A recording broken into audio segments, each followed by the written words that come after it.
que foi um momento muito especial para a gente, porque na época existiam vários jornais nanicos espalhados pelo Brasil. Então tinha Movimento, tinha Ovelha Negra, tinha o que mais? E eram todos de esquerda, eram todos combatentes contra a ditadura.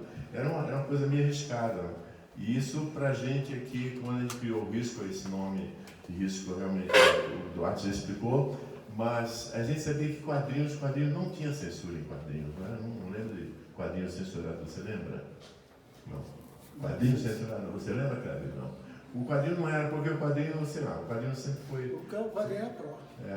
E foi uma experiência muito interessante. Que interessante que nós fizemos aqui dentro desse espaço, né? A Fundação Cultural nos cedia esse espaço, que era uma contradição tremenda, né? O pessoal era tudo, fazia parte do governo, mas liberava esse espaço para a gente. E esse aqui era muito mais movimentado, tinha várias coisas acontecendo. Aqui tinha um grupo de teatro, que eu fiz vários cartazes para eles, e tinha outras coisas interessantes que aconteciam aqui. Infelizmente, hoje nada está tentando se erguer, mas eu sei que é muito difícil. Está aqui a nossa diretora para explicar qual é a situação. Bom, outra coisa, a continuidade do salão, o salão é uma coisa feita por vontade própria, né? Essa coisa de convidar pessoas de fora, eu não sei quem pagava, mas apareciam aqui, o Enfio esteve aqui, o Ló e outras pessoas que vieram nos prestigiar. E o salão era uma coisa coletiva, não tinha dono, né? E para dizer uma coisa, e o salão foram 3, mas depois aconteceram outras coisas interessantes. Está aqui a nossa amiga Terezinha Pantoja, que deu continuidade e fez salões esporádicos sobre qual era uma instituição que patrocinava, não era, Terezinha? Terezinha está aqui. Ou quem patrocinava o salão que você fazia? Nossa, eu posso depois pegar um palhinho e falar também, mas foram várias, e até iniciativas próprias. Vem cá, fala, explica, porque teve continuidade. A Terezinha era assim, uma batalhadora. Deve ter uma bagagem. Exatamente. Então, Terezinha. isso é a estratégia do jogo, para não falar, eu queria ser esse rapaz. Mas olha, o risco da varíola aqui do macaquinho, ninguém trouxe não. O João chegou apertado com essa história, não posso tirar a máscara por causa da varíola. Quem tiver contato com o meu irmão, Varíola já está Mas assim, eu acho que foi em 83 que eu entrei em cena. Isso. Não, talvez um pouco antes, porque a gente ia fazer a Constituinte. Isso, fizemos a Constituinte. Né? O Brasil vivia o cenário de fazer a Constituinte quando eu conheci essa galera que fazia os salões. Na verdade, eu entrei na época dos salões, né? Então, foi antes de 83, no Garvey Park Hotel, o presidente da PQP, o presidente da Garvey Park. Não, Garvey, depois de também. Esses meninos é hotel, né? Um hotel. Mas enfim, era exploração, porque o presidente da PQP ele não entendia nada de salão, ele cedia a estrutura e tal, e aí botaram ele de presidente para organizar lá a logística. Mas a verdade é que quando eu conheci esse pessoal, a gente organizava o Salão da Constituinte, que nunca saiu. Né? Depois o Gugon fez a carta, né? E o Salão da Constituinte não saiu. Então, mas foi em 83 que tinha um rapaz, um administrador bem novo, todo cheio de ideias, lá no Núcleo Bandeirante, que criou uma oficina livre de artes em cima do Mercadão. Eu acho que ele não está aqui não, né? Um cara de chapéu aparece, eu acho que ele veio dessa novela que está passando na Globo. Eu queria apresentar para vocês o Eustáquio, você pode só, é só para vir. Depois eu te dou a fala. Esse foi o administrador que fez salão de humor na década de 80. Então, em 83, o Eustáquio era administrador do Bandeirante, aí ele criou um espaço lá em cima, oficina livre de artes, então a gente usou aquele espaço para fazer uma série de debates, levou o pessoal da UNB, e aí fez o salão, resgatou o Salão de Humor de Brasília, e a gente fez o Cidade Livre, Lembra que o Raxo, não, acho que a vontade assim, de desenhar era tão grande que não tinha nem prêmio assim, significativo. Era qualquer. O pessoal ia num jantar também, não era muito caro um jantar. Uma passagem para Caldas Novas. Eram uns negócios assim de militância até, sabe? E eles vinham, eu lembro que o João fazia os cartazes, assim, gratuitamente, ia para a casa dele, apurrinhava lá, tomava os refrigerantes e tudo lá da lista. E era fazendo coisa de militância, de humor, porque naquela época significava muito um ato de resistência.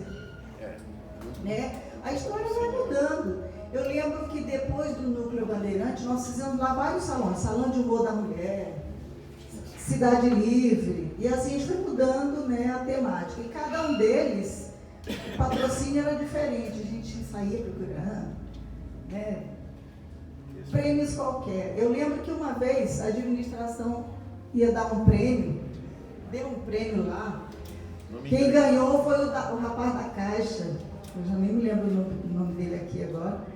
Ele ganhou, abriu o envelope, estava escrito assim: esse prêmio você vai receber lá no Edifício Vale do Rio Doce. Aí ele falou assim: essa piada é melhor que a minha. Eu acho que ele nunca recebeu esse dinheiro. Porque era recurso público, tinha tanto papel que eu acho que ele nunca recebeu. Mas enfim, e eu lembro que o desenho dele era assim: o Brasil, você trabalhou e o Brasil progrediu. Era um ladrão focando assim nesse cartaz. Né? Então era assim, vivia-se a época de muita militância, muita resistência, muita luta. E o humor, ele era essa ferramenta, assim, foi muito usado, ainda é, mas naquela época então mais ainda. E depois da turma do Núcleo Bandeirante, o Eustáquio saiu de lá, foi militar em outras plagas, e eu então tive a fase da UNACOM, que era uma entidade de controle dos gastos públicos, e lá nós fizemos 5 salões seguidos. Lá eles pagavam, né, a premiação, foi melhorando um pouquinho, eles valorizavam mais o cartunista. E foi lá que a gente trouxe, mas mesmo assim, o Paulo Caruso, quando veio a Brasília, no primeiro salão do UNACOM, era Salão do Controle dos Gastos Públicos, o temário era esse. Eu lembro que o Paulo Caruso, a primeira vez que ele veio só com a passagem de avião.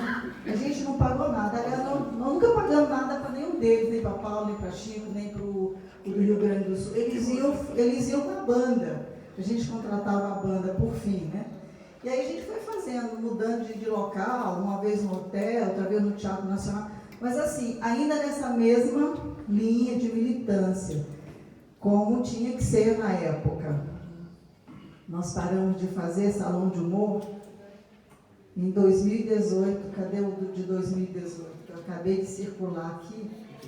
O Salão da Cidadania, que ganhou um edital do FAC. Esse foi o último que a gente fez, e esse já foi feito por uma cooperativa social, que é uma cooperativa que o Eustáquio é presidente. Que foi esse aqui. Esse foi o último internacional, né? E já foi com temário de direitos humanos. Já mudou para uma outra vertente. Mas antes disso aí, eu me lembro de ter feito projeto e 3 salões o Pátio Brasil fez, que já era focado na ecologia. Né? Então aquele lá também, o projeto foi meu e cedi também todos os endereços de cartunista. Mas o que eu ia dizer com essa história? Que o que a gente fez foi um fomento, né? Estimulou muito essa turma, assim. Eu lembro que o Jô, mesmo naquele tempo que a gente ficava, eu tinha um carro velho que a gente entrava porque não abria a porta, a gente entrava pela janela. E tem umas histórias muito engraçadas. Uma delas era, eu ficava até 3 da manhã arrumando o salão, porque o Conjunto Nacional cedeu um espaço que o Jô foi lá pregar cartaz, lembra? No final da exposição, o diretor do conjunto chegou e disse, não é aqui. Porque a gente botou na Praça da Moda, em frente às lojas, e tampava as lojas. Pode tirar tudo isso aqui. Então a gente sofria essas agressões também, né? Aí eu lembro que 3 horas da manhã, eu estava só com o Jô, mais Duarte, mais Frequiane também, colando. Gente, era bárbaro, o negócio era na época de colar. Não é como hoje que você tira do computador o material pronto. Eu lembro que eu quero chamar aqui e homenagear um camarada nosso amigo, Joanfi, né, que faleceu, mas que ele foi assim, um grande estimulador desse trabalho, né? Desenhava ruimzinho, né? Dizia para ele. Deixa eu esclarecer uma coisa sobre a associação. E sobre o outro também. É o seguinte, nós criamos a PQP, né? A PQP é a Associação de Produtores de Quadrinhos do Planalto.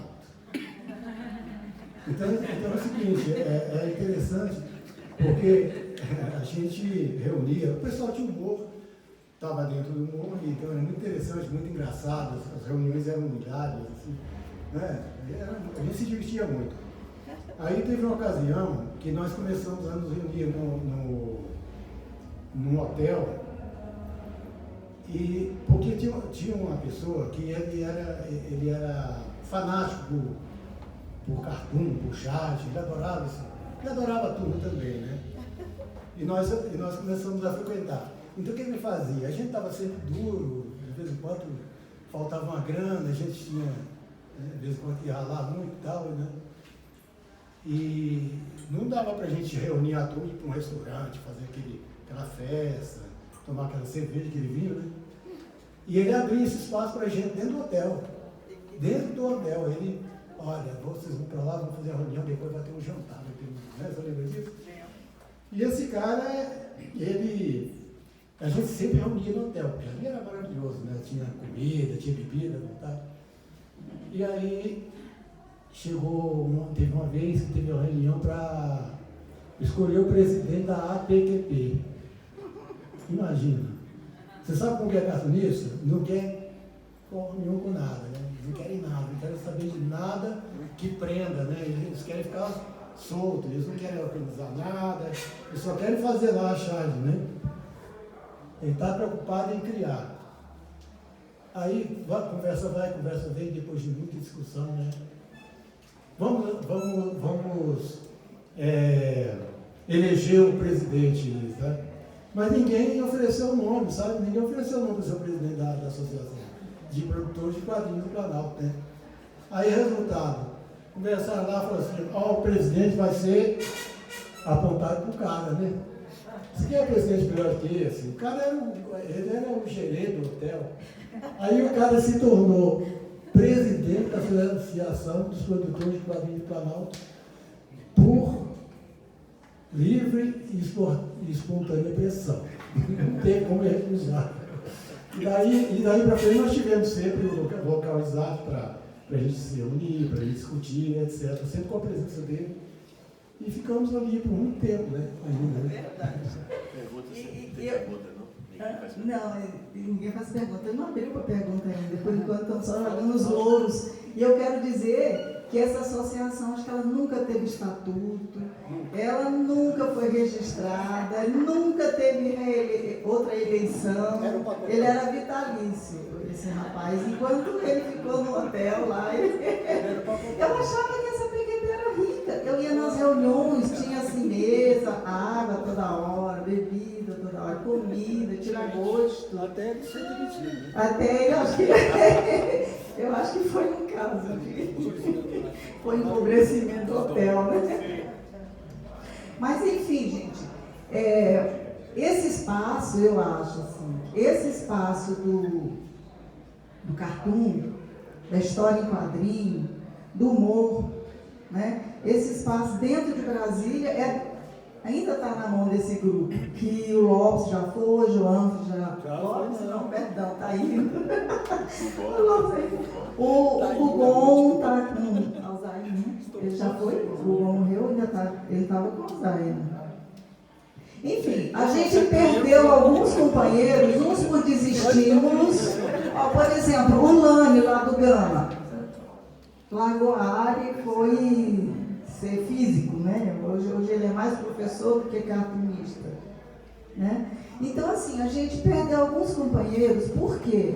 Desestímulo, muitos desestímulos, muito de não ter como passar, como ver crescer isso com um impacto dentro do trabalho, dentro da geração de renda, dentro de uma coisa que significa além da militância, mas que significa também um crescimento da própria arte ou da própria representação aqui no Distrito Federal. Então, acho que a PQP ainda vive nesse momento na vida, né, nesses rapazes, e eu acho que a história em quadrinhos pode ser o foco para a gente levantar isso, porque as escolas estão aí com crianças e é um elemento muito bom para o ensino da leitura, não é da leitura e escrita, mas da leitura de mundo, né? Que é o que o humor traz para nós, é a leitura de mundo, a leitura. E eu queria, para encerrar, convidar e dar uma palhinha para o Eustáquio, falar alguma coisa lá do que ele se lembra ainda, né, ou do que ele ainda quer fazer, porque recentemente ele lançou esse trabalho, então quem sabe ele ainda está animado. Se você falar o tanto que eu falei, você está demitido. Bom, na verdade... Pode vir para cá. É mais de frente, professor.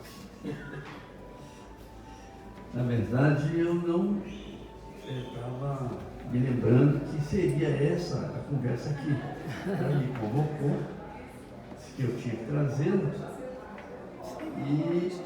e aí, mas ela tinha falado sobre o assunto. Depois da Covid, está difícil lembrar das coisas. A Covid atrapalhou muita gente. Mas o que eu posso dizer é que a experiência que começou lá no Núcleo Bandeirante, com aquelas atividades que nós desenvolvemos lá, foi muito interessante, permitiu que a gente fizesse registros da história do Núcleo Bandeirante, história do Distrito Federal, permitiu também que as pessoas viessem a se interessar, outras tivessem um espaço para colocar sua arte, suas preocupações, suas propostas. E a criação da Ecosol, que é uma central de economia solidária, tem também esse objetivo de abrir espaço